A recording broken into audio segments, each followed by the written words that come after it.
সন্তানকে শিক্ষা দেবেন 6টি বিষয়। কয়টি বিষয় বাজান বলেন? 6টি বিষয়। 1 নাম্বার হলো আকিমিস সালাহ। এই আমার সন্তান নামাজ আদায় করতে হবে। ও মা, তুমি নামাজ পড়বা, সন্তান ওযু করতে পারে না, ওযু শিখাইবা। ওযু যদি নাও করতে পারে সমস্যা নাই, হাত ধুয়ে দাও, মুখ ধুয়ে দাও।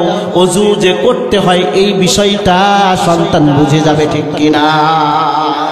ও আমার পর্দার অন্তরালের মা, সন্তানকে শিখাইতে হবে আকিমিস সালাহ, নামাজ পড়তে হবে, সঙ্গে নিয়ে নামাজ পড়ে ওয়া'মুরু বিল মা'রুফ, আর শিখাইতে হবে কেউ যদি অন্যায় করে তার প্রতিবাদ করতে হবে। তোমার বন্ধু বান্ধবদেরকে নামাজের দিকে ডাকতে হবে, ভালোর দিকে ডাকতে হবে, ভালোর দিকে ডাকতে হবে, খারাপ থেকে বান্দাদেরকে ফিরাইয়া রাখতে হবে। ও আমার সন্তান, তুমি যখন মানুষদেরকে খারাপ থেকে ফিরাইয়া রাখবা, কিছু মানুষ আছে যে মানুষগুলো ভালোটা পছন্দ করে, আওয়াজ করে বলে, আপনাদের এলাকায়ও কি এরকম মানুষ আছে? হ্যাঁ, এখানেও আছে, আর থাকবে না ইনশাআল্লাহ, সব ভালো হয়ে যাবে ইনশাআল্লাহ। মুসলমান ভাইরা, সন্তানকে শিখাইবেন মানুষকে ভালোর দিকে ডাকো, দিলের মধ্যে হিংসা রাখো না, মানুষদেরকে অন্যায় থেকে ফিরাইয়া রাখো। অন্যায় থেকে যখন ফিরাইতে যাইবা, মানুষ কটু কথা বলবে, ধাক্কা মারবে, বকাবকি করবে, খারাপ ভাষা তোমাকে বলবে, ওই সময় সবর ধারণ করবে। কি করবে? অসবির আলা মা আসাবাক ইন্না যালিকা মিন আজমিল উমুর। আল্লাহু আকবার। এই সন্তান, এইটা বড় হিম্মতের বিষয়, সবাই তো সবর ধারণ করতে পারে না। এ বেটা, তুই আমার সন্তান, তোকে সবর ধারণ করতে হবে। কেন? ওয়াবাশশিরিস সাবিরিন, এই জন্য যে আল্লাহ তাআলা সবর ধারণকারীদের জন্য সুসংবাদ দিয়েছেন। সুবহানাল্লাহ। সন্তানকে শিখাইবেন ওয়ালা তুসাইর খাদ্দাকা লিন্নাস ওয়ালা তামশি ফিল আরদি মারহা। এ সন্তান, মানুষদেরকে অবজ্ঞা করে অহংকার করো না, তোমার চাইতে কাউকে নিচু মনে করো না, তোমার চাইতে কাউকে হীনমন্যতা ভেবো না। কেননা তুমি যদি কাউকে হীনমন্যতা ভাবো, তুমি হয়ে যাবা অহংকারী।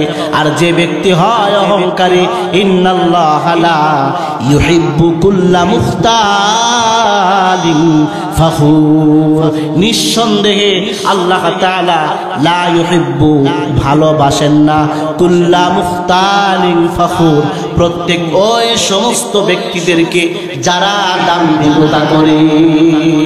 অহংকার করা যাবে না, সন্তানকে শিক্ষা দেবেন। এভাবে মা বাবা যদি সন্তানকে মানুষ করে, তাহলে এই সমাজটা সুন্দর হবে কিনা? আওয়াজ করে বলেন, সমাজটা সুন্দর হবে কিনা? এই জন্য ভাইরা আমার, বন্ধুরা আমার, সন্তানকে শিক্ষা দেবেন, মিথ্যা বলা যাবে না। ছোট্ট বালক আব্দুল কাদের জিলানী রাহমাতুল্লাহি আলাইহির মা বালক অবস্থায় শিক্ষার জন্য বাগদাদে পাঠাইতেছেন। আমরা সেই ছোটর সময় পড়েছিলাম, শিক্ষার লাগি বালক কাদের বাগদাদে যান যাবে। বলিলেন হেমর পুত্র সদা সৎ পথে রবে, বলিলেন জননী হেমর পুত্র সদা সৎ পথে রবে। না কহিবে কভু মিথ্যা বচন, বিপদে পাবে না ভয়। কুপথে যেজন করে না গমন, তারে হয় শেষে জয়। এই বালক কাদেরকে মা 40 দিরহাম স্বর্ণ, প্রায় 1 বছরের খোরাকি, মা তার সন্তানের জামার ভিতরে, একটা গেঞ্জির ভিতরে সুন্দর করে সুতা দিয়ে সেলাই করে দিলেন। আমরা বর্তমান যে ইন করি না, প্যান্টের ভিতর দিয়ে গেঞ্জি শার্ট ঢুকায় দেই, মা পায়জামার ভিতরে দিয়ে সেই টাকাওয়ালা, যার মধ্যে যে সুন্দর করে সেলাই করে দিয়েছে দিনারওয়ালা, পোশাকটা ভিতর দিয়ে সুন্দর করে আটকাইয়া দিলেন। আর মা যাওয়ার সময় বললেন, বাবা শোনো, মিথ্যা বলবা না।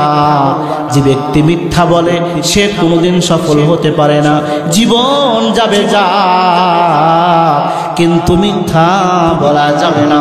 বালক কাদের যাইতেছিলেন, যেই যানবাহনে যাইতেছিলেন, রাস্তার মধ্যে যাওয়ার পর দস্যু দলের হাতের মধ্যে পড়ে গেল, সবার থেকে সব কিছু ছিনায় নিল। ছোট্ট বালক কোনো ভয় নাই, দাঁড়ায় আছে। ওই দস্যু দলের মধ্যে থেকে একজন বলল, তুমি এখানে দাঁড়ায় আছো, তোমার কাছে কি কিছু আছে? খোকা, তোমার কাছে কি কিছু আছে? সে বলল, হ্যাঁ আমার কাছে আছে তো আছে, স্বর্ণের 40 খানা মোহর রয়েছে। 40 খানা মোহর, তাও আবার যেমন তেমন না, স্বর্ণের মোহর। এই সন্তানটারে ডাকাত সর্দারের কাছে নিয়ে যাওয়া হলো। সর্দার, এই যে বলো ওর কাছে নাকি 40 খানা মোহর আছে, আমরা তো জানতাম না, যদি সে না বলতো। ডাকাত সর্দার চলে আসছে, আসার পর বলতেছে, বলো তুমি কেন বললা যে তোমার কাছে স্বর্ণের 40 খানা মোহর আছে? বালকটা বলে, এই মুরব্বি শোনেন, আমার মা আসার সময় বলে দিয়েছে মিথ্যা বলবা না। এই আঙ্কেল আমারে বললো তোমার কাছে কি টাকা আছে? আমি কেমনে মিথ্যা বলি? আমি সত্য বললাম, হ্যাঁ আমার কাছে আছে তো আছে, স্বর্ণের 40 খানা মোহর আছে। এবার জান তুমি কেন সত্য বললা? বলে, আমার মা যে আমারে পেটে ধারণ করেছি, ওই মা আসার সময় বলে দিয়েছে, বাজান মিথ্যা বলবা না। আমার মা যখন মিথ্যা বলতে নিষেধ করেছে, আমি কেমন করে মিথ্যা বলি? আল্লাহু আকবার। ডাকাত দলের সর্দার চোখের মধ্যে পানি চলে আসলো। ছোট্ট আব্দুল কাদের জিলানী রহমাতুল্লাহি আলাইহি বুকের মধ্যে আনজাইয়া দইরা ফোপাইয়া ফোপাইয়া কান্দে। আর কয়, ছোট্ট বালক রে, তুমি এত ছোট্ট মানুষ হইয়া মার কথাকে তুমি অবাধ্য হও নাই, মার কথার অবাধ্য তুমি হও নাই। মা বলছে মিথ্যা বলা যাবে না, তাই তুমি মিথ্যা বললা না। আর আমি এত বড় হয়ে গেলাম, আমার মা বলে, বাবা ডাকাতি করিস না, আমার মার কথা আমি শুনি না। তুমি বালক, তুমি তোমার মার কথা শুনো, তুমি না কতই ভালো। আসো আমার একটু তোমার মার সেই বরকত, সেই বরকতের হাত দিয়ে তোমারে লালন পালন করেছি, ওই হাতের মধ্যে হাত দিয়ে আমারে পরায়া দাও। আস্তাগফিরুল্লাহ রাব্বি মিন কুল্লি যামবি ওয়া আতুবু ইলাইহি লা হাওলা ওয়ালা কুওয়াতা ইল্লা বিল্লাহিল আলিয়্যুল আযীম। ডাকাত সহ, ডাকাতের দলবল সহ সবাই তওবা করে খাঁটি ইমানদার মুত্তাকি হয়ে গেছে। সুবহানাল্লাহ।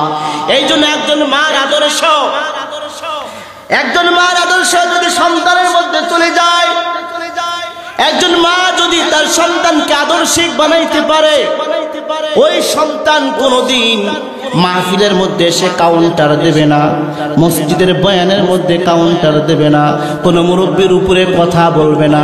কেন বলবে না? কোরআনে আসছে বড়কে সম্মান করো, ছোটকে স্নেহ করো। সরি, হাদিসে আসছে বড়কে সম্মান করো, ছোটকে স্নেহ করো, আলেমকে তাজিম করো। মা শিক্ষা দিয়েছে বড়র সঙ্গে বেয়াদবি করবা না, ধমক দিলে চুপ করে বসে থাকবা, চুপ করে বসে থাকবা।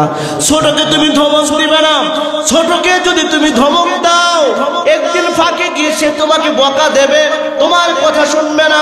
সাবধান, আলেমের তাজিম করবা, আলেমের সঙ্গে বেয়াদবি করবা না। কেননা আলেমগুলো আল্লাহকে বেশি ভয় পায়। আল্লাহ বলেন, ইন্নামা ইয়াখশাল্লাহ মিন ইবাদিহিল উলামা। আল্লাহ বলেন আমি আল্লাহকে যারা সবচাইতে বেশি ভয় করে তারা হলেন হযরতে উলামায়ে ইকরাম। সুবহানাল্লাহ। এটা কি আমার কথা নেই? না না, আমার কথা না। আল্লাহ বলেছেন কোরআনের মধ্যে, আর পয়গম্বর কি বলেন? ইন্নাল উলামা ওয়ারাসাতুল আম্বিয়া ওয়া ইন্নাল আম্বিয়া আলাম ইওয়ারিসু দিনারা ওয়ালা দিরহামা। আল্লাহু আকবার। পয়গম্বর বলে আমি তো থাকবো না, চিরদিন থাকবো না, আমি চলে যাব। আনা খাতামুন নবীন লা নবিয়্যা বাদি। আমি শেষ নবী, আমার পরে আর কেউ নবী আসবে না। তবে শোনো, ইন্নাল উলামা ওয়ারাসাতুল আম্বিয়া, জমানার সমস্ত আলেম উলামারা পয়গম্বরদের ওয়ারিস। আর পয়গম্বরেরা নবী রাসূলরা ওয়ারিস আর মিরাস সম্পত্তি হিসাবে দিনার বা দিরহাম রেখে যান নাই, তারা রেখে গেছেন ইলমে দ্বীন। শেষ জামানার পয়গম্বর রেখে গেছেন দুইটা জিনিস, কিতাবুল্লাহ ওয়া সুন্নাত রাসূলি। এ মুসলমান, আল্লাহর গোলাম, মা শিক্ষা দেবে বাবা সাবধান, আলেমের বেইজ্জত করো না, আলেমকে তাজিম করো। কেননা পৃথিবীর সব মানুষ যদি ফজরের সময় ঘুমায়া যায়, আপনার এই মহল্লার মধ্যে একটা মাত্র আলেম যদি থাকে, সে মসজিদের ইমাম। এই মসজিদের ইমাম কিন্তু ফজরের সময় বাজান ঘুমায় না। ফজরের সময় নামাজ পড়ে আল্লাহর কাছে দোয়া করে, আল্লাহ এই মহল্লার সবাইকে হেদায়েত দান করে দেন।